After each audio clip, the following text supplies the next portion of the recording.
श्री गणेशाय नमः। God is true channel पर आप सबका स्वागत है। आज से हमारे चैनल पर कार्तिक पुराण की कथा और महात्म्य सुनाया जाएगा।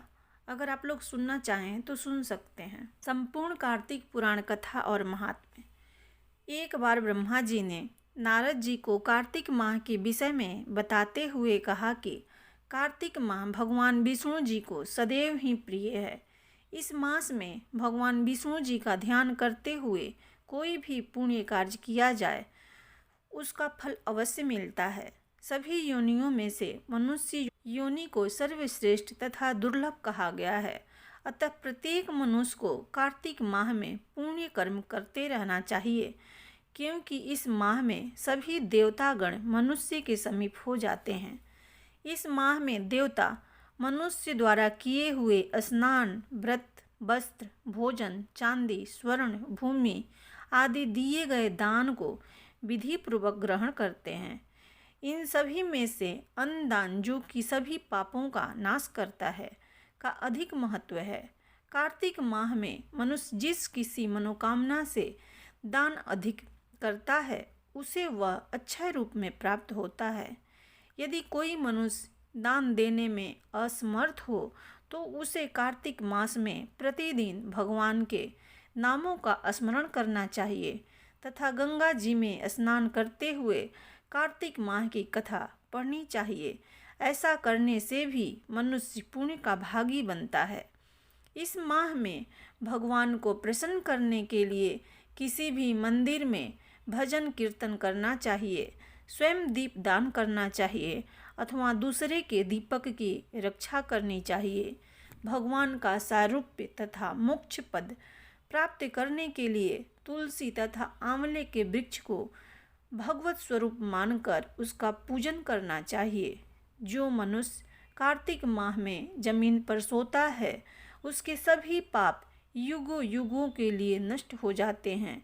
मनुष्य अरुणोदय काल में जागरण कर गंगा में स्नान कर के करोड़ों जन्मों के कल्मशों को धो डालता है। गोविंद गोविंद हरे मुरारे, गोविंद गोविंद मुकुंद कृष्ण, गोविंद गोविंद रथांग पाणे, गोविंद दामोदर माधवेति। कार्तिक माह में प्रतिदिन इस प्रकार भगवान का कीर्तन करें। कार्तिक माह में गीता जी का पाठ करने से बड़ा कोई पुण्य नहीं है। 7 समुद्रों तक की पृथ्वी को दान करके जो फल प्राप्त होता है वही फल कार्तिक माह में स्नान व दान का है। कार्तिक माह में अन्नदान को सर्वश्रेष्ठ कहा गया है, क्योंकि यह संसार अन्न के आधार पर ही जीवित रहता है। कार्तिक माह में दीप दान करने से स्त्रियों एवं पुरुषों द्वारा जन्म से लेकर अब तक अर्जित पाप कर्म नष्ट हो जाता है। इस विषय में एक प्राचीन कथा बहुत ही महत्वपूर्ण है। प्राचीन काल में द्रविड़ देश में बुद्ध नामक एक ब्राह्मण निवास करता था। उसकी स्त्री बहुत दुष्टा और दुराचारी थी। उसके संग दोष से पति की आयु क्षीण होकर वह मृत्यु को प्राप्त हो गया। पति की मृत्यु के पश्चात भी वह स्त्री उसी घृणित कार्य में लगी रही। लोक निंदा से उसे तनिक भी लज्जा नहीं आती थी। उसका न तो कोई पुत्र था और न ही भाई। वह सदैव भिक्षा से प्राप्त अन्न को ही ग्रहण करती थी। वह अपने हाथ से बनाए हुए शुद्ध भोजन को भी न खाकर मांग कर लाए गए बासी भोजन को ही करती थी। वह तीर्थ यात्रा से भी सदा दूर रहती थी और न ही कभी उसने मंदिर आदि में जाकर कथा प्रवचन ही सुना था। एक दिन कुत्स नामक एक विद्वान ब्राह्मण भ्रमण करता हुआ वहां आया।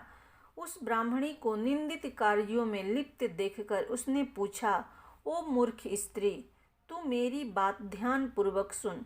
यह शरीर पानी के बुलबुले की भांति है। एक दिन इसका नष्ट होना निश्चित है।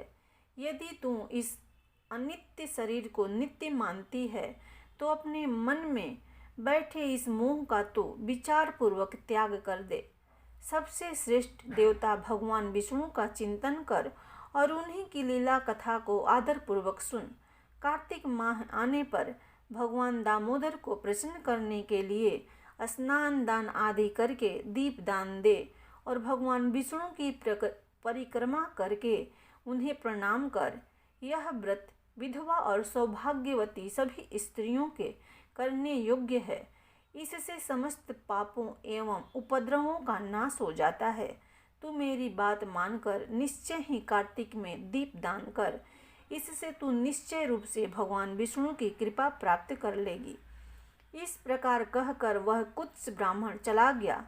अब वह दुराचारी ब्राह्मणी ने भी पश्चाताप करते हुए यह निर्णय लिया कि वह कार्तिक माह में व्रत अवश्य करेगी। कार्तिक माह आने पर उसने पूरे माह प्रातः काल सूर्योदय काल में स्नान और दीपदान किया। कुछ समय पश्चात आयु समाप्त होने पर वह मृत्यु को प्राप्त हुई और वह स्वर्गलोक में गई। समयानुसार वह मुक्ति को भी प्राप्त हो गई। जो व्यक्ति कार्तिक व्रत में तत्पर होकर दीपदान के इस इतिहास का श्रवण करता है और स्वयं भी दीपदान करता है, उसे अवश्य ही मोक्ष की प्राप्ति होती है। नैमिषारण्य तीर्थ में सूत जी ने 88,000 शौनकादिक ऋषियों से कहा, अब मैं आपको कार्तिक माह की कथा विस्तार पूर्वक सुनाता हूँ, जिसका श्रवण करने से मनुष्य के सभी पाप नष्ट हो जाते हैं और अंत समय में वैकुंठ धाम की प्राप्ति होती है। सूत जी ने कहा, श्री कृष्ण जी से अनुमति लेकर देवर्षि नारद के चले जाने के पश्चात सत्यभामा प्रसन्न होकर भगवान कृष्ण से बोली, हे प्रभु, मैं धन्य हुई, मेरा जन्म सफल हुआ। मुझ जैसी त्रिलोकी सुंदरी के जन्मदाता भी धन्य हैं। जो आपकी 16,000 स्त्रियों के बीच मैं आपकी परम प्यारी पत्नी बनी। मैंने आपके साथ नारद जी को वह कल्प वृक्ष आदि पुरुष विधि पूर्वक दान में दिया, परंतु वही कल्प वृक्ष मेरे घर लहराया करता है। यह बात मृत्यु लोक में किसी स्त्री को ज्ञात नहीं है। हे त्रिलोकीनाथ, मैं आपसे कुछ पूछने की इच्छुक हूँ। आप मुझे कृपया कार्तिक महात्म्य की कथा विस्तार पूर्वक सुनाइए, जिसको सुनकर मेरा हित हो और जिसके करने से कल्प पर्यंत भी आप मुझसे विमुख न हो। सूत जी आगे बोले, सत्यभामा के ऐसे वचन सुनकर श्री कृष्ण ने हंसते हुए सत्यभामा का हाथ पकड़ा और अपने सेवकों को वहीं रुकने के लिए कहकर विलास युक्त अपनी पत्नी को कल्प वृक्ष के नीचे ले गए। फिर हंसकर बोले, हे प्रिय, 16,000 रानियों में से तुम मुझे प्राणों के समान प्यारी हो। तुम्हारे लिए मैंने इंद्र एवं देवताओं से विरोध किया था। हे कांते, जो बात तुमने मुझसे पूछी है उसे सुनो। एक दिन मैं तुम्हारी इच्छा पूर्ति के लिए गरुड़ पर सवार होकर इंद्रलोक जाकर कल्प वृक्ष मांगा। इंद्र द्वारा मना किए जाने पर इंद्र एवं गरुड़ में घोर संग्राम हुआ और गोलोक में भी गरुड़ जी गौओं से युद्ध किया। गरुड़ की चोंच की चोट से उनके कान एवं पूंछ कटकर गिरने लगे, जिससे 3 वस्तुएं उत्पन्न हुई। कान से तंबाकू, पूंछ से गोभी और रक्त से मेहंदी बनी। इन तीनों का प्रयोग करने वाले को मोक्ष नहीं मिलता तथा गौओं ने भी क्रोधित होकर गरुड़ पर वार किया, जिससे उनके 3 पंख टूटकर गिर गए। इनके पहले पंख से नीलकंठ, दूसरे से मोर और तीसरे से चकवा चकवी उत्पन्न हुए। हे प्रिय, इन तीनों का दर्शन करने मात्र से ही शुभ फल प्राप्त हो जाता है। यह सुनकर सत्यभामा ने कहा, हे प्रभु, कृपया मुझे मेरे पूर्व जन्मों के विषय में बताइए कि मैंने पूर्व जन्म में कौन कौन से दान, व्रत व जप नहीं किया है। मेरा स्वभाव कैसा था, मेरे जन्मदाता कौन थे और मुझे मृत्यु लोक में जन्म क्यों लेना पड़ा। मैंने ऐसा कौन सा पुण्य कर्म किया था जिससे मैं आपकी अर्धांगिनी हुई। श्री कृष्ण ने कहा, हे प्रिय, अब मैं तुम्हारे द्वारा पूर्व जन्म में किए गए पुण्य कर्मों को विस्तार पूर्वक कहता हूँ, उसे सुनो। पूर्व समय में सतयुग के अंत में मायापुरी में अत्रि गोत्र में वेद वेदांत का ज्ञाता देव शर्मा नामक एक ब्राह्मण निवास करता था। वह प्रतिदिन अतिथियों की सेवा, हवन और सूर्य भगवान का पूजन किया करता था। वह सूर्य के समान तेजस्वी था। वृद्धावस्था में उसे गुणवती नामक कन्या की प्राप्ति हुई। उस पुत्रहीन ब्राह्मण ने अपनी कन्या का विवाह अपने ही चंद्र नामक शिष्य के साथ कर दिया।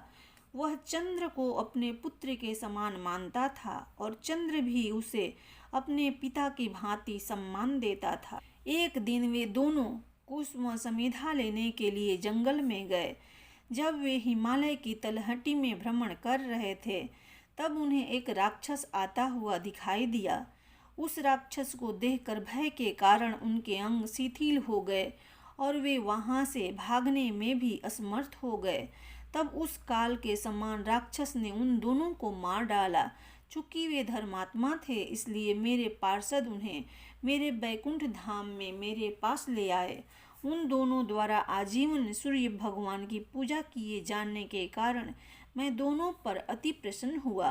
गणेश जी, शिव जी, सूर्य व देवी, इन सब की पूजा करने वाले मनुष्य को स्वर्ग की प्राप्ति होती है। मैं एक होता हुआ भी काल और कर्मों के भेद से 5 प्रकार का होता हूँ। जैसे एक देवदत्त, पिता, भ्राता आदि नामों से पुकारा जाता है। जब वे दोनों विमान पर आरूढ़ होकर सूर्य के समान तेजस्वी रूपवान चंदन की माला धारण किए हुए मेरे भवन में आए तो वे दिव्य भोगों को भोगने लगे। एक दिन मैंने तुम्हारी इच्छा पूर्ति के लिए गरुड़ पर सवार होकर इंद्रलोक जाकर कल्प वृक्ष मांगा। इति प्रथमो अध्याय। प्रेम से बोलो भगवान कृष्ण की जय।